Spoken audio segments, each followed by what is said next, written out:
할렐루야. 아멘. 오늘 주일 예배 오신 우리 성도님들을 환영하고 축복합니다. 아멘.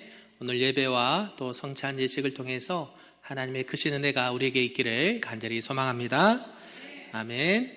오늘 옆 사람과 이렇게 축복하면서 인사하면 좋겠는데요, 한번 따라 해보실까요? 왕 대신 예수님과 동행합시다. 아멘. 사랑하고 축복합니다. 네, 사랑하는 성도 여러분, 혹시 축구를 좋아하십니까? 네, 대답이 없으십니다. 네, 오늘은 무슨 주일이에요?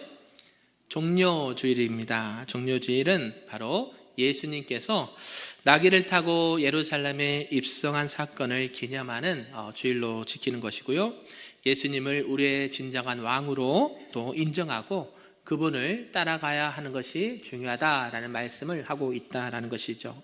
특별히 오늘 요한복음 12장 12절에서 19절 말씀을 통해서 호산나 이스라엘의 왕이시여 라는 제목으로 말씀을 좀 나누도록 하겠습니다. 여러분, 아까 말씀드렸듯이 축구를 좋아하시나요? 네, 좋아하시는 분도 계시고 안 좋아하시는 분도 계실 텐데요, 우리나라도 그렇지만 이제 유럽이나 이렇게 축구를 좋아하는 이 나라들은요, 거기에 많은 팬들이 있습니다. 프리미어 리그처럼 많은 선수들이 각 나라에서 대표로 몸값도 많이 나가죠. 그런 각 나라를 대표하는 최고의 선수들과 팀들이 치열한 경기를 할 때가 있다라는 것이죠. 이 경기가 한참 무르익어갈 때에 자기가 응원하는 팀이나 나라가 골을 넣었다거나 아니면 경기에서 승리를 하게 되었을 때요, 마치 이 경기장이 떠나도록 함성을 지르고 열광하는 모습들을 보셨을 것입니다. 이렇게 축구 경기에도 이렇게 열광을 하고 환호를 하는데요, 반대로요, 혹시 자기가 응원하는 팀이 실수를 한다거나 또 이렇게 경기에서 지게 된다라고 하면 일부 팬들은 실망감이 이루 말할 수 없다라는 것이죠. 어떤 팬들은 매우 극단적인 분노를 이렇게 표출하기도 합니다. 그래서 많은 이 응원단들이 경기장에 뛰쳐 내려오기도 하고 유혈 사태가 일어나는 경우도 종종 있다라는 것이죠. 왜 이런 말씀을 드리냐면 오늘 본문의 당시에 이 예루살렘 군중들의 모습이 이와 비슷했다라는 것입니다.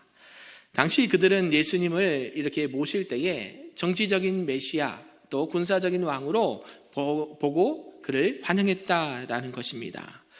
그들은 그 열광과 환호를 통해서 드디어 우리가 이 로마의 압제에서 자유함을 얻겠다라고 이렇게 생각을 하고 예수님께서 예루살렘에 들어오신 것을 열렬하게 환영하고 있다라는 것이죠.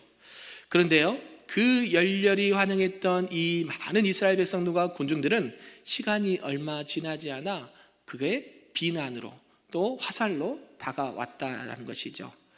그들은 이 예수님께서 이 땅 가운데 어떤 정치적인 메시아가 아니라 겸손의 왕으로 또 평화의 왕으로 이 땅 가운데 우리를 죄와 사망에서 구원하실 하나님의 아들 메시아로 오신다는 얘기를 알았을 때는 실망감이 이루 말할 수 없었다라는 것이죠. 그래서 그들은 결국 예수님을 어떻게 말합니까? 십자가에 못 박아 죽여라, 십자가에 못 박아 죽여라 라고 외치는 그런 함성으로 바뀌게 되었다라는 것이죠. 이런 이스라엘 백성들의 군중들의 태도를 보면서 우리는 반면교사 삼기를 바랍니다.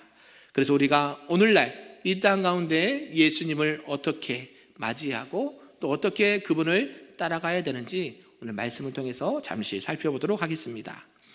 그 첫 번째는 군중들의 열광과 오해라는 부분인데요, 우리 본문 12절과 13절의 말씀을 함께 읽어보도록 하겠습니다. 시작. 그 이튿날에는 명절에 온 큰 무리가 예수께서 예루살렘으로 오신다는 것을 듣고 종려나무 가지를 가지고 맞으러 나가 외치되 호산나 찬송하리로다, 주의 이름으로 오시느니 곧 이스라엘의 왕이시여 하더라. 아멘. 지금 보니까요, 이튿날에는 무엇이라고 말하고 있습니까?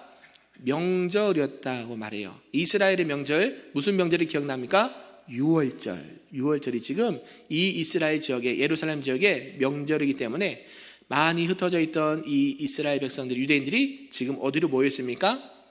이 예루살렘에 모여 있다라고 성경은 말씀하고 있다는 것이에요. 우리나라도 명절 되면 어떻게 됩니까?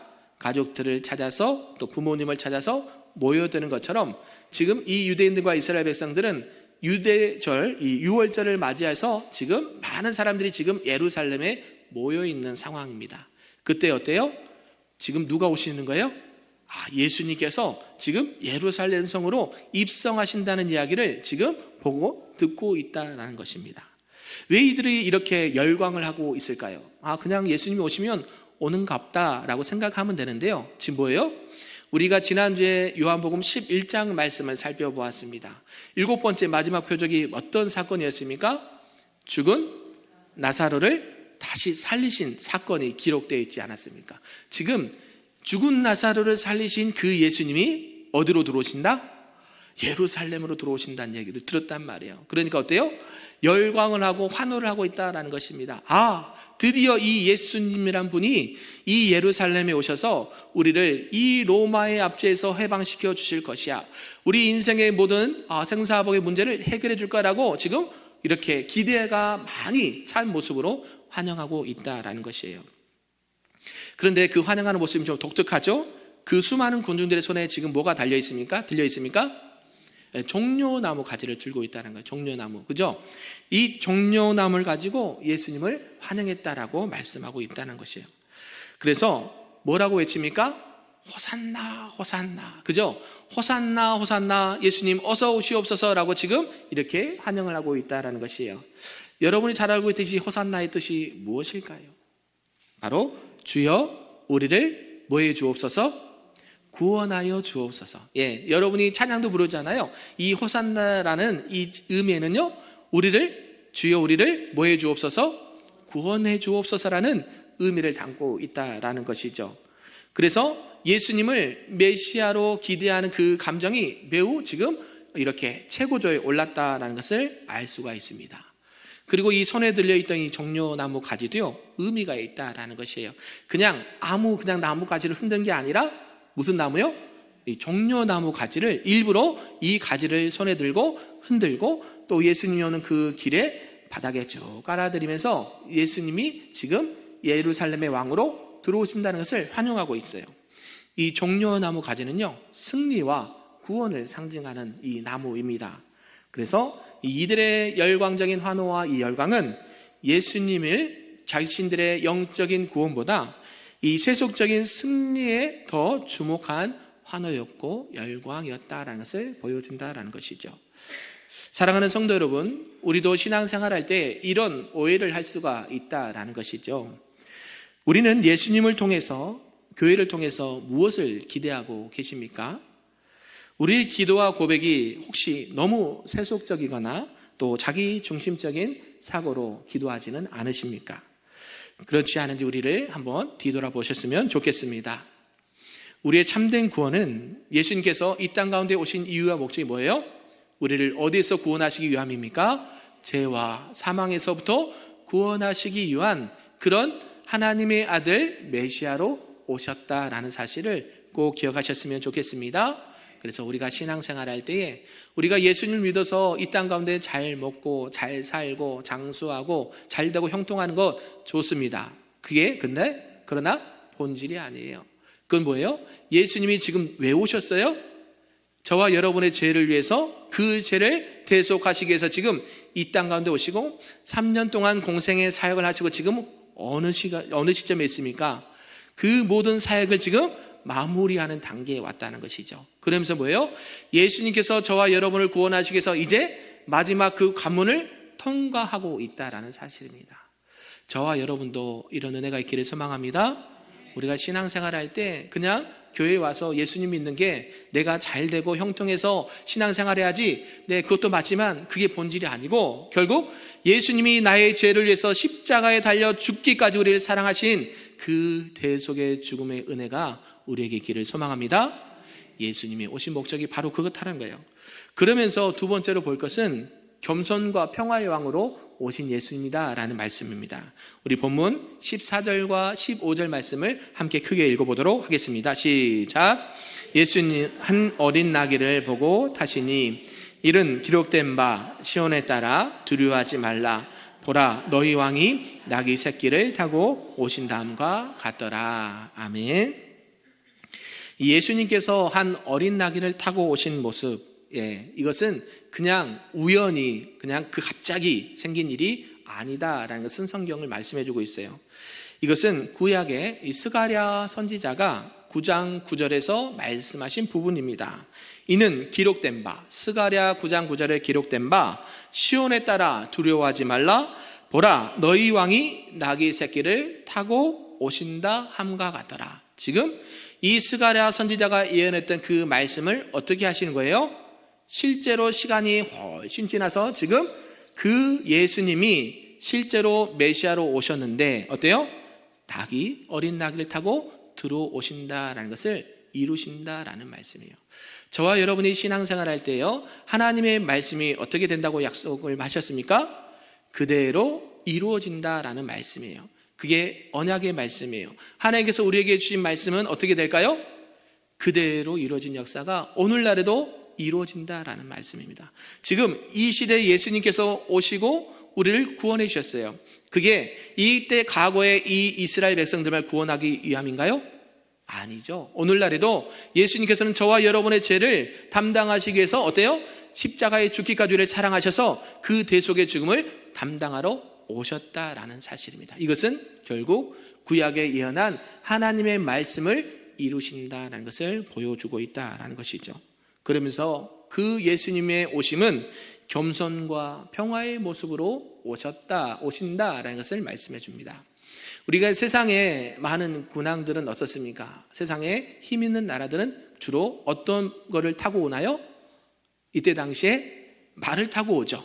개선 장군은 보통 이렇게 힘 좋은 말을 타고 옵니다. 그러면서 자신의 힘과 권력과 명예를 나타내는 상징으로 쓰죠. 근데 우리 예수님 지금 무엇을 타고 오십니까?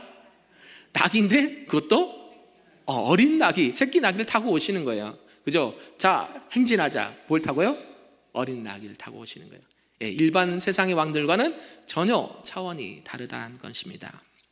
이때 나귀는요, 바로 평화를 상징하는 동물이라는 것이에요. 그래서 예수님께서는 세상의 왕들이 타는 이런 전쟁의 말이 아니라 어린 나귀를 타고 오심으로 말미암아 그분이 정치적인 메시아로 오신 것이 아니라 겸손과 평화의 왕으로 오신 하나님의 아들이시다라는 것을 우리에게 말씀해 주고 있습니다. 결국 예수님의 이 예루살렘 입성은 새로운 하나님의 나라의 비전을 보여주는 사건이다라는 것을 우리가 기억하셨으면 좋겠습니다. 세상의 왕들이나 지도자들은 눈에 보이는 화려한 행렬을 하고 권력의 상징을 보여줍니다. 우리나라 대통령도 마찬가지죠. 대통령이 한번 이렇게 어디 나가다 보면 많은 사람들이 행렬을 합니다. 그러면서요, 자신의 지위와 명예와 부와 권력을 상징한다라는 것이죠. 그러나 우리 주님은 그렇지 않으셨다라는 사실입니다. 저와 여러분이 이 모습을 통해서 무엇을 볼 수 있습니까? 우리가 늘 예수님을 따라가길 원하십니까? 저와 여러분이 예수님을 닮아가길 원하십니까? 그러면 어떤 모습으로 나가야 돼요? 우리 예수님께서 오셔서 몸소 보여주셨던 이 겸손과 평화의 모습으로 우리가 그대로 따라가야 된다라는 사실을 기억하셨으면 좋겠습니다. 우리가 주님 때문에 살아가는데 어떠한 힘과 명예와 권력을 자랑하시겠습니까? 오직 내 안에 누구만 자랑해요? 예수님만 자랑하시길 소망합니다.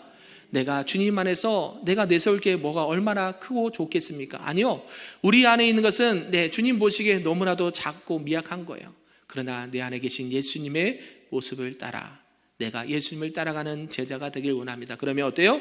더욱더 겸손해지고 더욱더 엎드려지고 더욱더 이 나라 가운데, 이 가정 가운데, 교회 가운데 평화의 도구로 아름답게 쓰임받는 우리 성도들 되기를 주님의 이름으로 축복합니다. 아멘.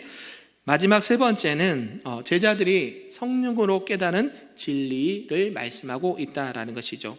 우리 조금 길지만 16절에서 19절까지 말씀을 함께 읽어보도록 하겠습니다. 시작.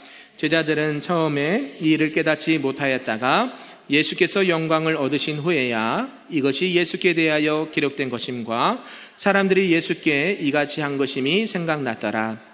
나사로를 무덤에서 불러내어 죽은 자 가운데서 살리실 때에 함께 있던 무리가 증언한지라. 이에 무리가 예수를 맞으면 이 표적 행하심을 들었음이러라. 바리새인들이 서로 말하되 볼지어다 너희 하는 일이 쓸데없다. 보라, 온 세상이 그를 따른도다 하니라. 아멘. 당시 이 예수님의 제자들은요, 예루살렘에 예수님께서 입성하신 것을, 그분의 사역과 의미를 그 당시에 알 수 있었을까요? 몰랐을까요? 네, 몰랐다라고 성경은 말하는 것이에요. 당시에 예수님께서 왜 나귀를 타고 지금 예루살렘에 들어오신지를 몰랐다라는 것이에요. 그런데 16절의 말씀을 보니까 뭐라 그래요? 예수님께서 무엇을 얻으신 후에야? 영광을 얻으신 후에야 라고 성경은 말씀하고 있어요. 예수님이 무슨 영광을 얻으셨을까요? 예수님이 부활의 영광을 보셨다는 거예요. 그죠?